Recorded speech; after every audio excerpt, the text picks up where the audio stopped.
بسم اللہ الرحمن الرحیم۔ صلح حدیبیہ سے فارغ ہو کر جب حضور صلی اللہ تعالی علیہ وسلم مدینہ واپس تشریف لائے تو سب سے پہلے جو بزرگ مکہ سے ہجرت کر کے مدینہ آئے وہ حضرت ابو بصیر رضی اللہ تعالیٰ عنہ تھے۔ کفار مکہ نے فوراً ہی دو آدمیوں کو مدینہ بھیجا کہ ہمارا آدمی واپس کر دیجیے۔ حضور صلی اللہ تعالیٰ علیہ وسلم نے حضرت ابو بصیر سے فرمایا کہ تم مکہ چلے جاؤ، تم جانتے ہو کہ ہم نے کفار قریش سے معاہدہ کر لیا ہے اور ہمارے دین میں عہد شکنی اور غداری جائز نہیں ہے۔ حضرت ابو بصیر نے عرض کیا کہ یا رسول اللہ، کیا آپ مجھ کو کافروں کے حوالے فرمائیں گے تاکہ وہ مجھ کو کفر پر مجبور کرے؟ آپ نے ارشاد فرمایا کہ تم جاؤ، خداوند کریم تمہاری رہائی کا کوئی سبب بنا دے گا۔ آخر مجبور ہو کر حضرت ابو بصیر رضی اللہ تعالیٰ عنہ دونوں کافروں کی حراست میں مکہ واپس ہو گئے، لیکن جب مقام ذوالحلیفہ میں پہنچے تو سب کھانے کے لیے بیٹھے اور باتیں کرنے لگے۔ حضرت ابو بصیر رضی اللہ تعالیٰ عنہ نے ایک کافر سے کہا کہ اجی تمہاری تلوار بہت اچھی معلوم ہوتی ہے۔ اس نے خوش ہو کر نیام سے تلوار نکال کر دکھائی اور کہا کہ بہت عمدہ تلوار ہے اور میں نے بارہا لڑائیوں میں اس کا تجربہ بھی کیا ہے۔ حضرت ابو بصیر رضی اللہ تعالیٰ عنہ نے کہا کہ ذرا میرے ہاتھ میں تو دو، میں بھی دیکھوں کہ کیسی تلوار ہے۔ اس نے ان کے ہاتھوں میں تلوار دے دی۔ انہوں نے تلوار ہاتھ میں لے کر اس زور سے تلوار ماری کہ کافر کی گردن کٹ گئی اور اس کا سر دور جا کر گرا۔ اس کے ساتھی نے جو یہ منظر دیکھا تو وہ سر پر پیر رکھ کر بھاگا اور سر پٹ دوڑتا ہوا مدینہ پہنچا اور مسجد نبوی میں گھس گیا۔ حضور اکرم صلی اللہ تعالی وسلم نے اس کو دیکھتے ہی فرمایا کہ یہ شخص خوف زدہ معلوم ہوتا ہے۔ اس نے کانپتے ہوئے بارگاہ نبوت میں عرض کیا کہ میرے ساتھی کو ابو بصیر نے قتل کر دیا اور میں بھی ضرور مارا جاؤں گا۔ اتنے میں حضرت ابو بصیر رضی اللہ تعالیٰ عنہ بھی ننگی تلوار ہاتھ میں لیے ہوئے آ پہنچے اور عرض کیا کہ یا رسول اللہ صلی اللہ تعالیٰ علیہ وسلم، آپ کی ذمہ داری پوری کر دی میں نے، کیونکہ صلح نامے کی شرط کے بموجب آپ نے تو مجھ کو واپس کر دیا۔ اب یہ اللہ تعالیٰ کی مہربانی ہے کہ اس نے مجھ کو ان کافروں سے نجات دے دی۔ حضور صلی اللہ تعالیٰ علیہ وسلم کو اس واقعے سے بڑا رنج پہنچا اور آپ نے خفا ہو کر فرمایا کہ وَيْلُ أُمِّهِ مِسْعَرُ حَرْبٍ لَوْ كَانَ لَهُ أَحَدٌ، اس کی ماں مرے یہ تو لڑائی بھڑکا دے گا، کاش اس کے ساتھ کوئی آدمی ہوتا جو اس کو روکتا۔ حضرت ابو بصیر اس جملے سے سمجھ گئے کہ میں پھر کافروں کی طرف لوٹا دیا جاؤں گا، اس لیے وہ وہاں سے چپکے سے کھسک گئے اور ساحل سمندر کے قریب مقام عیس میں جا کر ٹھہرے۔ ادھر مکہ سے حضرت ابو جندل رضی اللہ تعالیٰ عنہ اپنی زنجیر کاٹ کر بھاگے اور وہ بھی وہیں پہنچ گئے۔ پھر مکہ کے دوسرے مظلوم مسلمانوں نے بھی موقع پا کر کفار کی قید سے نکل کر یہاں پناہ لینی شروع کر دی، یہاں تک کہ اس جنگل میں 70 آدمیوں کی ایک جماعت جمع ہو گئی۔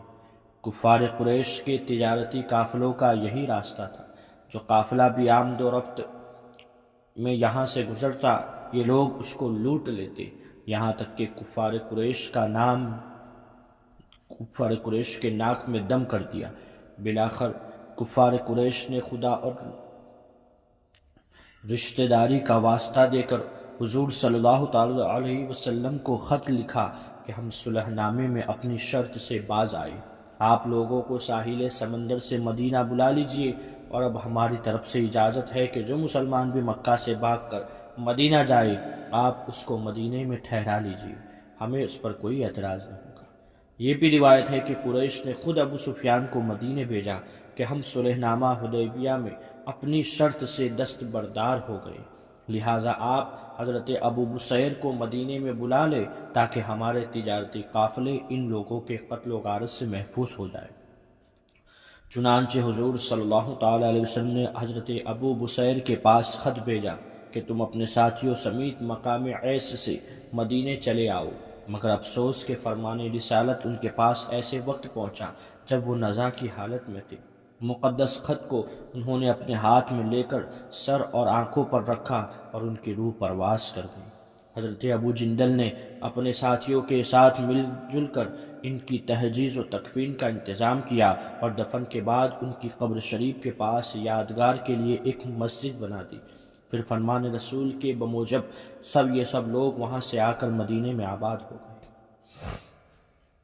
ہجری 6 میں صلح حدیبیہ کے بعد جب جنگ و جدال کے خطرات ٹل گئے اور ہر طرف امن و سکون کی فضا پیدا ہو گئی، تو چونکہ رسول اللہ صلی اللہ تعالی علیہ وسلم کی نبوت و رسالت کا دائرہ صرف خطۂ عرب ہی تک محدود نہیں تھا، بلکہ آپ تمام عالم کے لیے نبی بنا کر بھیجے گئے تھے، اس لیے آپ نے ارادہ فرمایا کہ اسلام کا پیغام تمام دنیا میں پہنچا دیا جائے۔ چنانچہ آپ نے روم کے بادشاہ قیصر، فارس کے بادشاہ کسریٰ، حبشہ کے بادشاہ نجاشی، مصر کے بادشاہ عزیز مصر اور دوسرے سلاطین عرب و عجم کے نام دعوت اسلام کے خطوط روانہ فرمائے۔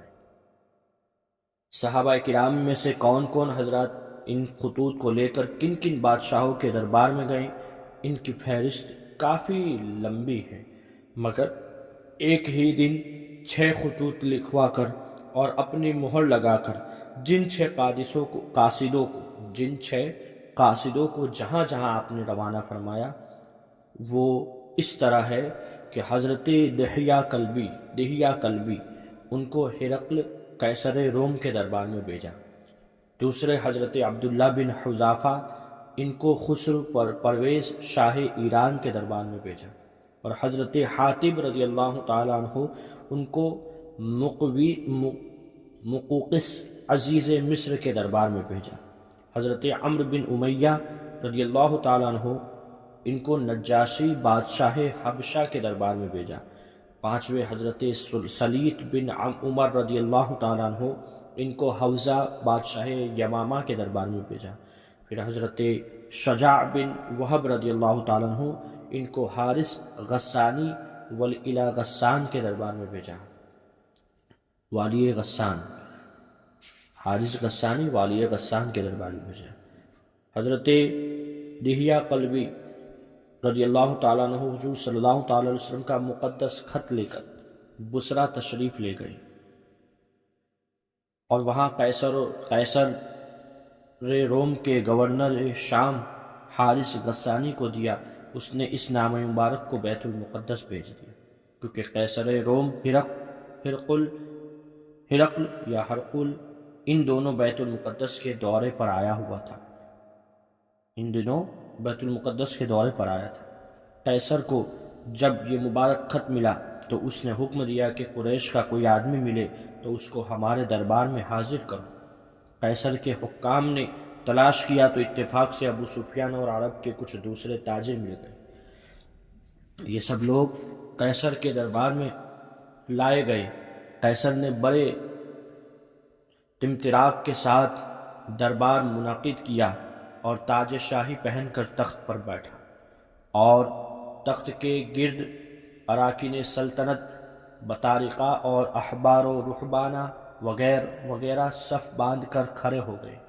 اسی حالت میں عرب کے تاجروں کا گروہ دربار میں حاضر کیا گیا اور شاہی محل کے تمام دروازے بند کر دیے۔ پھر قیصر نے ترجمان کو بلایا اور اس کے ذریعے گفتگو شروع کی۔ سب سے پہلے قیصر نے یہ سوال کیا کہ عرب میں جس شخص نے نبوت کا دعویٰ کیا ہے، تم میں سے ان کا سب سے قریبی رشتہ دار کون ہے؟ ابو سفیان نے کہا کہ میں۔ قیصر نے ان کو سب سے آگے کیا اور دوسرے عربوں کو ان کے پیچھے کھڑا کیا اور کہا کہ دیکھو، اگر ابو سفیان کوئی غلط بات کہے تو تم لوگ اس کا جھوٹ ظاہر کر دینا۔ پھر قیصر اور ابو سفیان میں جو مکالمہ ہوا وہ اس طرح ہوا کہ قیصر نے پوچھا، مدعی نبوت کا خاندان کیسا ہے؟ یعنی نبوت کا جو اعلان کر رہے ہیں ان کا خاندان کیسا ہے؟ تو ابو سفیان نے کہا، ان کا خاندان شریف ہے۔ قیصر نے کہا، کیا اس خاندان میں ان سے پہلے بھی کسی نے نبوت کا دعویٰ کیا تھا؟ ابو سفیان نے کہا، نہیں۔ قیصر نے کہا، کیا ان کے باپ داداؤں میں کوئی بادشاہ تھا؟ ابو سفیان نے کہا نہیں۔ قیصر نے کہا جن لوگوں نے ان کا دین قبول کیا ہے وہ کمزور لوگ ہیں یا صاحب اثر؟ ابو سفیان نے کہا کمزور لوگ ہیں۔ قیصر نے کہا کہ ان کے متبعین بڑھ رہے ہیں یا گھٹتے جا رہے ہیں؟ ان کے ماننے والے، ان کے تابع جو لوگ ہیں وہ زیادہ ہے یا بڑھ رہے ہیں، یہ کم ہے؟ ابو سفیان نے کہا کہ یہ بڑھتے جا رہے ہیں۔ قیصر نے کہا کیا کوئی ان کے دین میں داخل ہو کر پھر اس کو ناپسند کر کے پلٹ بھی جاتا ہے؟ ابو سفیان نے کہا نہیں۔ قیصر نے کہا کیا نبوت کا دعویٰ کرنے سے پہلے تم لوگ انہیں جھوٹا سمجھتے تھے؟ ابو سفیان نے کہا نہیں۔ قیصر نے کہا کیا وہ کبھی عہد شکنی اور وعدہ خلافی بھی کرتے ہیں؟ ابو سفیان نے کہا ابھی تک تو نہیں کی ہے، لیکن اب ہمارے اور ان کے درمیان حدیبیہ میں جو ایک نیا معاہدہ ہوا ہے، معلوم نہیں اس میں وہ کیا کریں گے۔ قیصر نے کہا کیا کبھی تم لوگوں نے ان سے جنگ بھی کی؟ ابو سفیان نے کہا ہاں۔ قیصر نتیجہ جنگ کیا رہا؟ جنگ کا نتیجہ کیا رہا؟ ابو سفیان نے کہا کبھی ہم جیتے کبھی وہ۔ قیصر نے کہا وہ تمہیں کن باتوں کا حکم دیتے ہیں؟ تو ابو سفیان کہتے ہیں کہ صرف وہ کہتے ہیں، یعنی محمد بن عبداللہ کہتے ہیں کہ صرف ایک خدا کی عبادت کرو، کسی اور کو خدا کا شریک نہ ٹھہراؤ، بتوں کو چھوڑو، نماز پڑھو، سچ بولو، پاک دامنی اختیار کرو، رشتہ داروں کے ساتھ نیک سلوک کرو۔ اس سوال و جواب کے بعد قیصر نے کہا کہ تم نے ان کو خاندانی شریف بتایا، اور تمام پیغمبروں کا یہی حال ہے کہ ہمیشہ پیغمبر اچھے خاندانوں ہی میں پیدا ہوتے ہیں۔ تم نے کہا کہ ان کے خاندان میں کبھی کسی اور نے نبوت کا دعویٰ نہیں کیا۔ اگر ایسا ہوتا تو میں کہہ دیتا کہ یہ شخص بوڑھوں کی اوروں کی نقل اتار رہا ہے۔ تم نے اقرار کیا ہے کہ ان کے خاندان میں کبھی کوئی بادشاہ نہیں ہوئے۔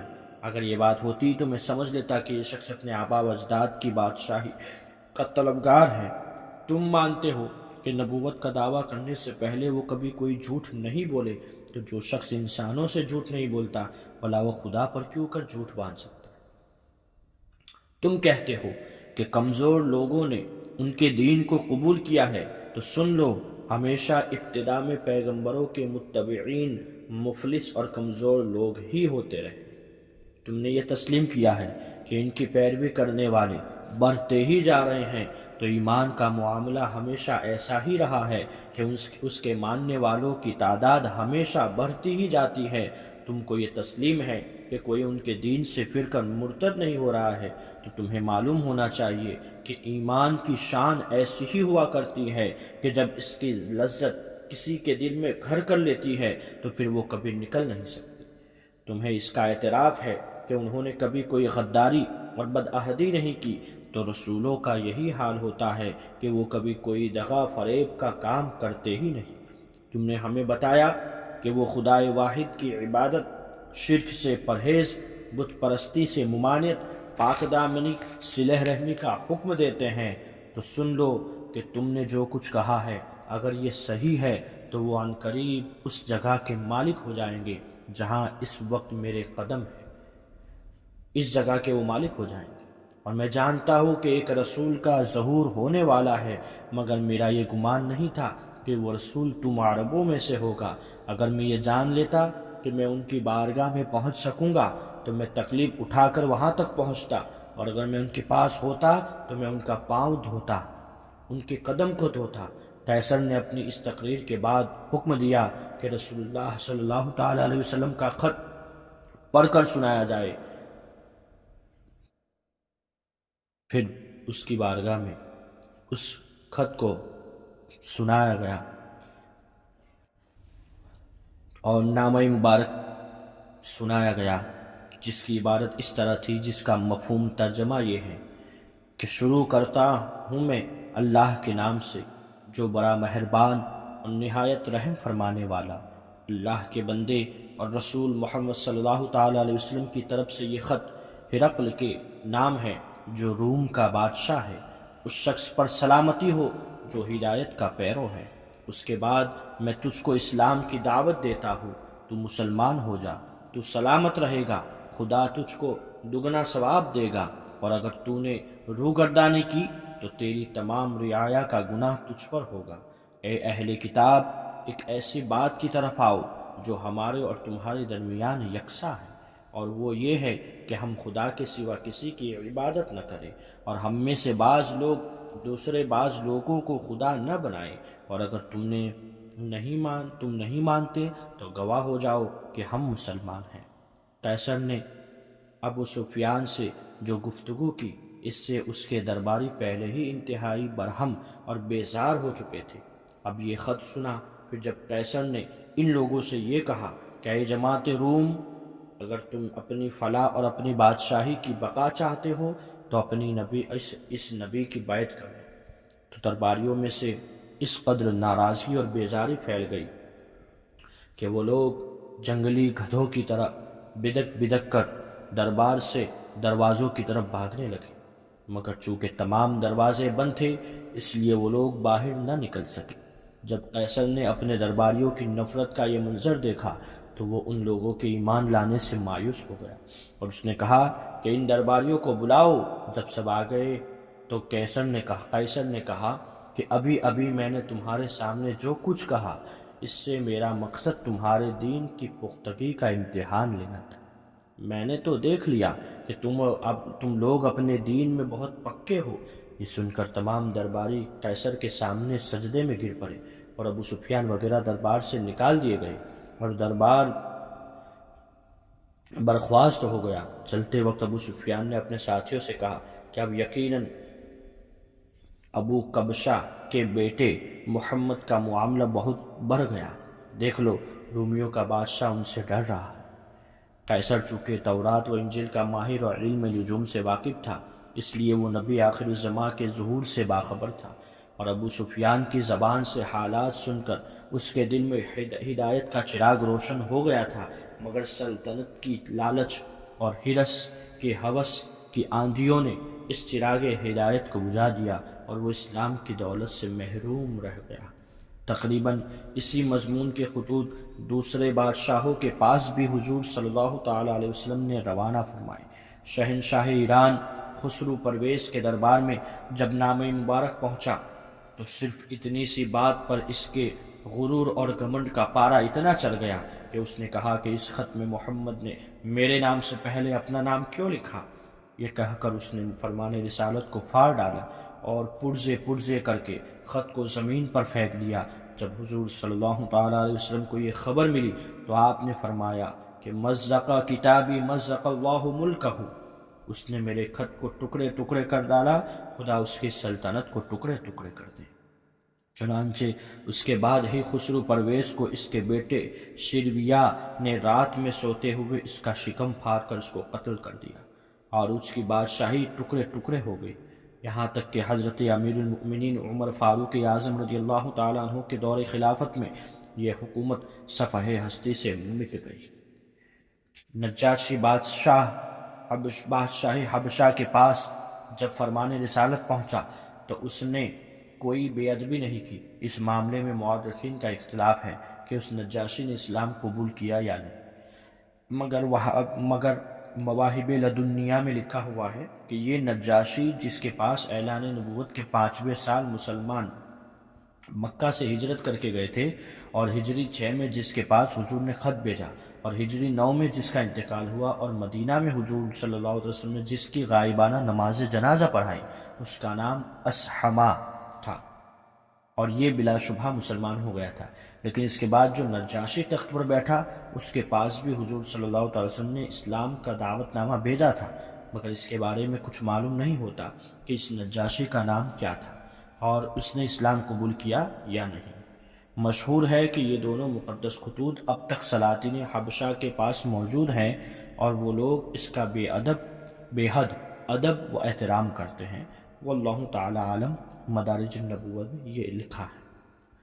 حضرت حاتب بن ابی بلتعہ رضی اللہ تعالیٰ عنہ کو حضور صلی اللہ تعالیٰ علیہ وسلم نے مقوقس مصر و اسکندریہ کے بادشاہ کے پاس قاصد بنا کر بھیجا۔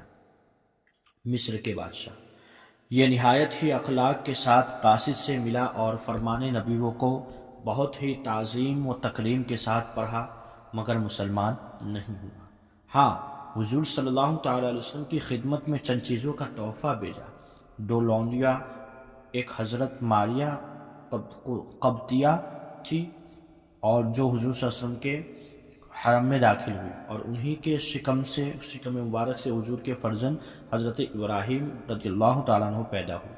دوسری حضرت سیرین تھی جن کو آپ نے حضرت حسان بن ثابت رضی اللہ تعالیٰ عنہ کو عطا فرما دیا۔ ان کے بطن سے حضرت حسان کے صاحبزادے حضرت عبد الرحمن پیدا ہوئے۔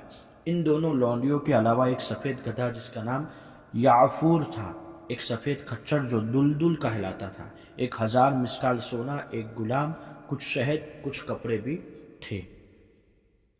حضرت سلیط رضی اللہ تعالیٰ عنہ جب ہوزو بادشاہ یمامہ کے پاس خط لے کر پہنچے تو اس نے بھی قاصد کا احترام کیا لیکن اسلام قبول نہیں کیا اور جواب میں لکھا کہ آپ جو باتیں کہتے ہیں وہ نہایت اچھی ہے، اگر آپ اپنی حکومت میں سے کچھ مجھے بھی حصہ دے تو میں آپ کی پیروی کروں گا۔ حضور صلی اللہ علیہ وسلم نے اس کا خط پڑھ کر فرمایا کہ اسلام ملک گیری کی ہوس کے لیے نہیں آیا ہے، اگر زمین کا ایک ٹکڑا بھی ہو تو میں نہیں دوں گا۔ حضرت شجاع رضی اللہ تعالیٰ عنہ نے جب حارث غسانی والی غسان کے سامنے نامہ اقدس کے خط کو پیش کیا تو وہ مغرور خط کو پڑھ کر برہم ہو گیا اور اپنی فوج کو تیاری کا حکم دے دیا۔ چنانچہ مدینے کے مسلمان ہر وقت اس کے حملے کے منتظر رہنے لگے اور بالآخر غزوہ موتا اور غزوہ تبوک کے واقعات درپیش ہوئے جس کو انشاءاللہ ہم ذکر کریں گے۔ حضور صلی اللہ تعالی وسلم نے ان بادشاہوں کے علاوہ اور بھی بہت سے سلاطین اور امراء کو دعوت اسلام کے خطوط تحریر فرمائے، جن میں سے کچھ نے اسلام قبول کرنے سے انکار کر دیا اور کچھ خوش نصیبوں نے اسلام قبول کر کے حضور اقدس صلی اللہ تعالی علیہ وسلم کی خدمت اقدس میں نیاز مندوں سے بھرے ہوئے خطوط بھی بھیجے۔ مثلا یمن کے شاہان حمیر میں سے جن بادشاہوں نے مسلمان ہو کر بارگاہ نبوت میں عرضیہ بھیجی جو غزوہ تبوک سے واپسی پر آپ کی خدمت میں پہنچے، ان بادشاہوں میں سے ایک حارث بن عبد کلال ہے، نعیم بن عبد کلال، نعمان حاکم، زورعین اور معافر و حمدان اور زرعہ، یہ سب یمن کے بادشاہ ہیں۔ ان کے علاوہ فردا بن عمرو جو کہ سلطنت روم کی جانب سے گورنر تھا، اپنے اسلام لانے کی خبر قاصد کے ذریعے بارگاہ رسالت میں بھیجی۔